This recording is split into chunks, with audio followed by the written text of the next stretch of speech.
Debido a todo lo que estamos observando en el panorama mundial, ya no solamente en nuestro país, en Venezuela, sino que apuntamos a cualquier continente y son más las crisis y las malas noticias que las buenas noticias.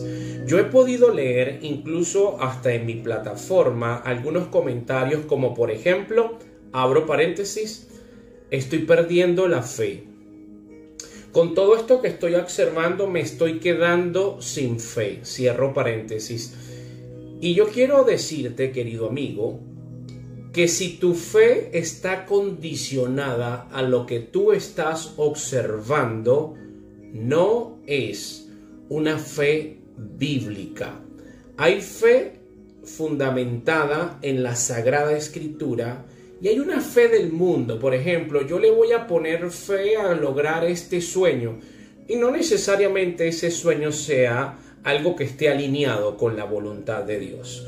Quiero recordarte, según la Escritura, qué es la fe.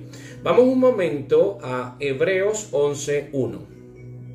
Es pues la fe, la certeza de lo que se espera, la convicción de lo que no se ve. Quiere decir que la fe está relacionada con lo invisible, con lo intangible. Si la fe que tú tienes en el momento está condicionada con una situación financiera, con una situación emocional, con una situación política, por ejemplo, eso no es fe. La fe bíblica tiene mucho peso, está direccionada con cosas que no estamos viendo. Vamos a seguir profundizando un poco más. Romanos 10:17 dice, así que la fe viene del oír, y el oír por la palabra de Cristo. O sea que está más relacionada con lo que escuchamos que con lo que observamos. Si lo que observamos nos desanima, nos desalienta, eso es un motivo para fortalecer nuestra fe leyendo en voz alta este libro, porque la fe se fortalece por el oír.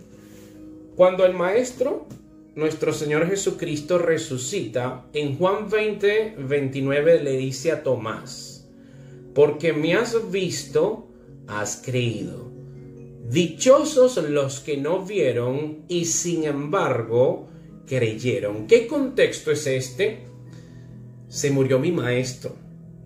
Imagínate los pescadores, los primeros discípulos. Oye, yo dejé de trabajar, dejé mi barca, abandoné mi trabajo para seguir a este hombre y este hombre se muere.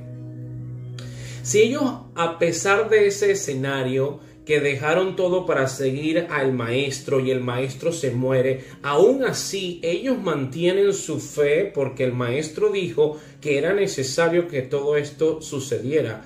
Eso es fe.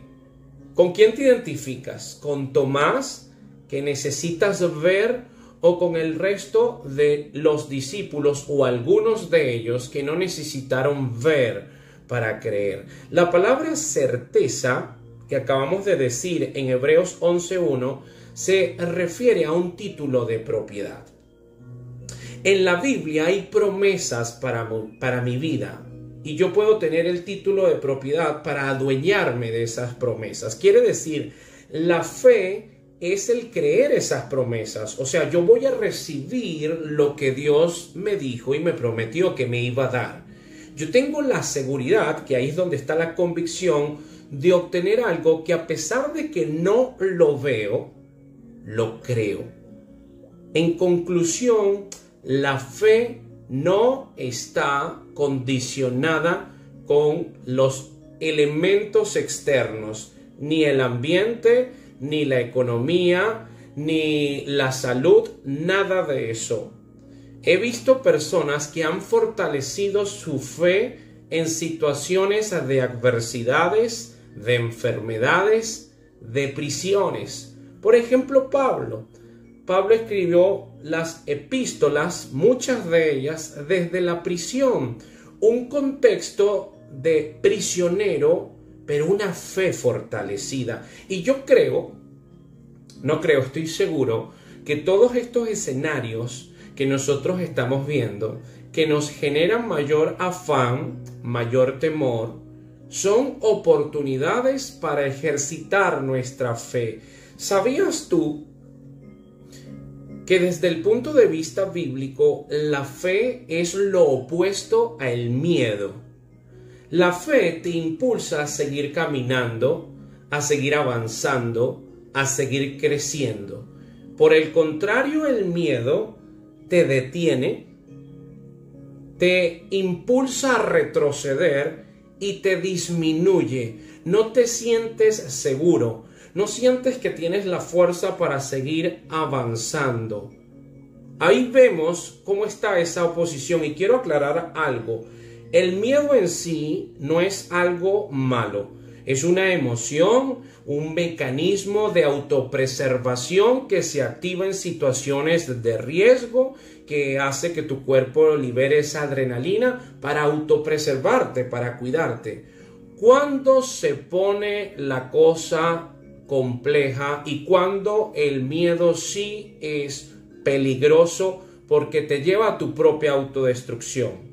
Cuando el miedo te controla, cuando el miedo te domina y te aprisiona, cuando el miedo es el que te impulsa a tomar todas las decisiones, o peor aún, a dejar de tomar decisiones, ahí el miedo es un conflicto. El miedo es lo opuesto a la fe.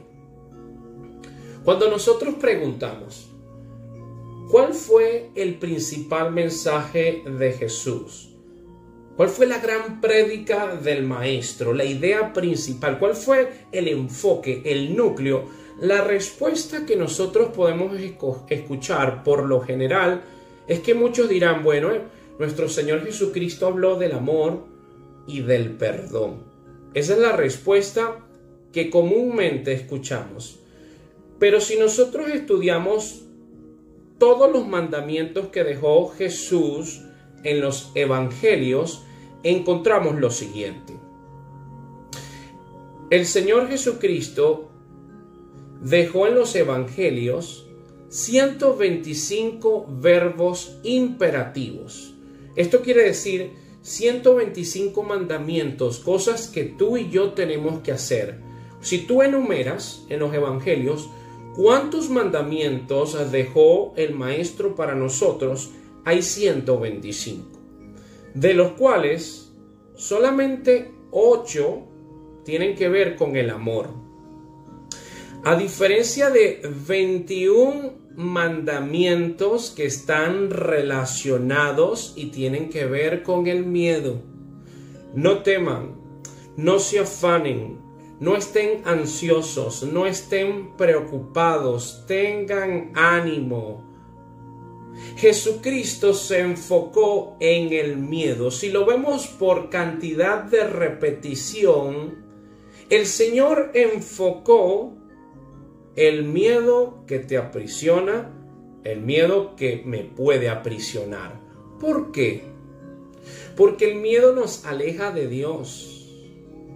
El miedo no permite que el amor de Dios se perfeccione adentro de nosotros. Primero de Juan 4:18. En el amor no hay temor, sino que el perfecto amor echa fuera el temor, porque el temor lleva en sí castigo, de donde el que teme no ha sido perfeccionado en el amor. El miedo daña la perspectiva maravillosa de la vida. El miedo te impulsa a que habites en la resignación. Bueno, esto es lo que tocó. No, a mí me da miedo volver a empezar. No, bueno, vivo una vida miserable. Veo personas que no se conectan con su propia autoestima, con su propia dignidad, porque tienen miedo a tomar decisiones. El miedo quizás en algunos casos lleva al resentimiento. Personas que son altamente agresivas y en realidad es porque están llenas de temor. El Espíritu Santo sabe esto. Por esa razón, este libro que fue inspirado por el Espíritu Santo tiene una frase que recorre toda la Escritura, desde el Génesis hasta el Apocalipsis. No teman. Cuando nosotros estudiamos al primer hombre, por ejemplo, cuando nosotros nos vamos al Génesis 3:10, con Adán, fíjense lo que dice. El Señor está buscando a Adán, para tener un contexto. Ya ellos habían pecado, ya transgredieron la ley, ya se comieron el fruto prohibido. El Señor busca a Adán y a Eva en el huerto y dice, y él respondiendo, oí tu voz en el huerto, dice Adán, y tuve miedo, porque estaba desnudo y me escondí. Pregunta. Antes Adán no estaba desnudo. Claro que estaba desnudo, la Biblia lo dice. ¿Cuál fue la diferencia? ¿Qué fue lo que trajo como origen ese miedo? La desobediencia y el salirse de la voluntad de Dios. Cuando no obedeces a Dios, y no hay que obedecer a Dios porque es un dictador, nada de eso. Todos los mandamientos que Dios tiene para tu vida y para la mía son de bienestar, son de paz.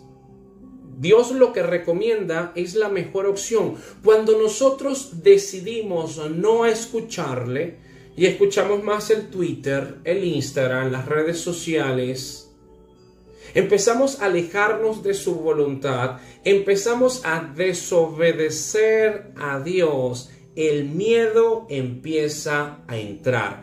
¿Por qué? Porque la vida misma nos va a demostrar que hay situaciones que no podemos controlar. Hacemos planificaciones, se cambian. Tenemos cosas muy preciadas, Dios las hace como polilla. Y en cuanto llega ese momento de adversidad que nos recuerda que no somos dioses y que nuestras planificaciones no sirvieron, hay un temor. Y ese temor debería de recordarte cómo está tu relación con Dios. En realidad ese miedo es un síntoma claro de que tu fe está debilitada. Cuando vamos a los salmos, por ejemplo el Salmo 23:4 dice, aunque pase por el valle de sombra de muerte, no temeré mal alguno, porque tú estás conmigo. Tu vara y tu cayado me infunden aliento. Aquí no dice que no pasarás por valles de sombra de muerte, porque a veces tenemos un evangelio o un cristianismo que busca de evadir las situaciones adversas. Aquí dice que si yo paso por un valle de sombra de muerte porque me tocó por alguna situación o adversidad, yo no debería de temer porque Dios está conmigo. Salmo 27:1-3. El Señor es mi luz y mi salvación, ¿a quién temeré? El Señor es la fortaleza de mi vida, ¿de quién tendré temor? Cuando para devorar mis carnes vinieron sobre mí los malhechores, mis adversarios y mis enemigos, ellos tropezaron y cayeron. Aunque un ejército acampe contra mí, no temerá mi corazón. Aquí no dice que tendrás una vida sin conflictos. Aquí habla de que es muy probable de que tengas en tu contra malhechores, enemigos, adversarios, hasta un ejército en tu contra. ¿De dónde sacaron ese cristianismo? Y lo digo con mucha tristeza y preocupación, que hay personas que creen que cuando uno está en el cristianismo ya no tiene conflictos, ya no tiene enemigos, ya no tiene adversidades. Eso no es cierto. El cristianismo es que sí vas a pasar por valles de sombra de muerte, que vas a tener que enfrentar adversarios y hasta un ejército, pero tú no deberás temer miedo porque el Señor es tu luz y tu salvación. Él es tu fortaleza. Salmo 34:4. Busqué al Señor y Él me respondió y me libró de todos mis temores. Tampoco habla de que no tendrás temores. Habla de que cuando tú buscas al Señor, Él te libra de tus temores. Yo no sé qué me está pasando. Yo no sé por qué vivo de temor, Señor. Hay un miedo que me está aprisionando. Padre, yo te busco a ti. Ayúdame. Ya reconozco que tú eres el único que puedes librarme de todo esto. Fíjense que en Romanos 8:15 dice así: pues no habéis recibido el espíritu de esclavitud para estar otra vez en temor. Qué revelación tan asombrosa da la Escritura. Hay un espíritu en el mundo que busca esclavizar a las almas y aprisionarlos en temor. No puedo salir, no puedo vivir, ni siquiera ahora puedo recrearme con mi familia porque me da miedo contagiarme, porque me da miedo morir. Yo te quiero recordar algo. Por más que te cuides, por más que llegues a un extremo de ni siquiera salir de tu cuarto, en algún momento vas a morir. Y quizás en ese cuarto te alcanza la muerte. Yo no estoy hablando de imprudencia.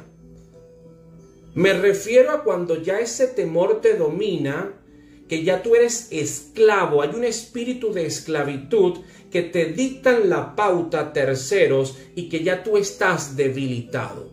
Que te cuesta conectarte con la fe, con el avanzar, con el progresar, con cosas positivas, sino que hay una prisión dentro de ti. Aquí dice en Romanos 8:15, el espíritu de esclavitud para estar otra vez en temor. Ese no lo habéis recibido si tú crees en Cristo, sino que habéis recibido el espíritu de adopción por el cual clamamos, Abba Padre.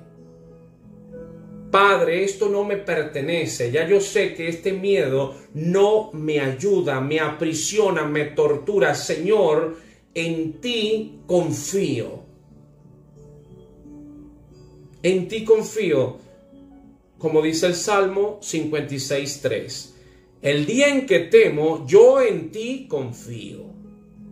Y finalmente, en 2 de Timoteo 1:7 dice, porque no nos ha dado Dios espíritu de cobardía.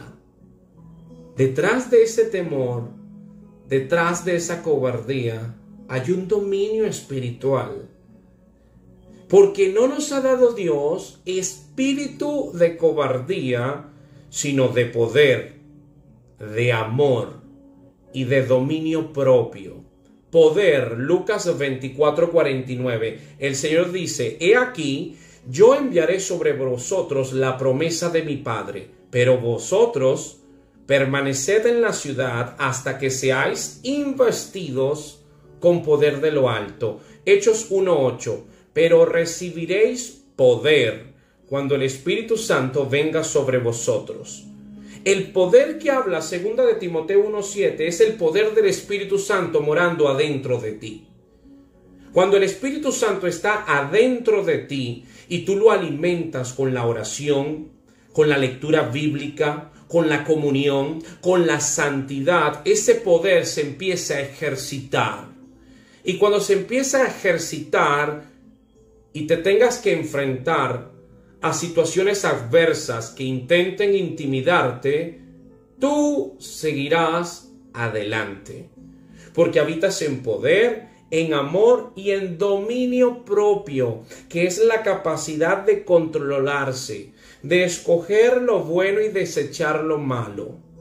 El cristiano puede despojarse del viejo hombre y vestirse del nuevo hombre en justicia, en santidad y en verdad. 2 de Corintios 5:17. De modo que si alguno está en Cristo, nueva criatura es.